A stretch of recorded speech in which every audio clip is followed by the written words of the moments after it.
Zut, zut. Puis pour terminer, on a oublié une des grandes règles de l'évolution. Si on demande aux personnes pourquoi le monde change, pourquoi il y a évolution, pourquoi il faut s'adapter, la première idée, ah bah oui, il y a des catastrophes naturelles, genre météorites ou volcanisme, on a un petit peu oublié ce truc-là. Bon, c'est Jurassic Park, on sait que ça peut arriver, mais bon, voilà.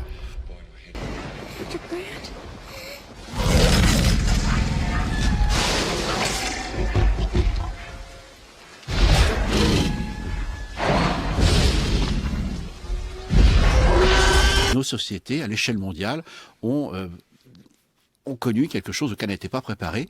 Et faire front, ça veut dire quoi? Il va falloir que nous comprenions qu'en étant une espèce qui a un tel impact sur la nature et sur nous-mêmes, évidemment, il va falloir que nous soyons beaucoup plus dans la capacité de nous adapter à ce qui est pas complètement de l'imprévu, Voilà, alors mais en tout cas de la contingence. s'adapter, c'est le mot C'est que ça. vous mettez en avant. Cristallisation, révélateur aussi Oui. pour ce virus ou cette pandémie. Dans quel sens ce virus interroge-t-il pour vous notre modèle global ou plutôt la réponse qu'on devrait y apporter?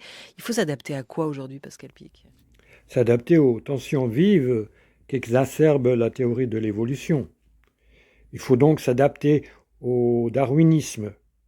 Pascal Pic est un paléanthropologue dûment patenté par l'État régalien qui ne ménage pas ses forces pour raconter sa version de l'histoire de l'humanité.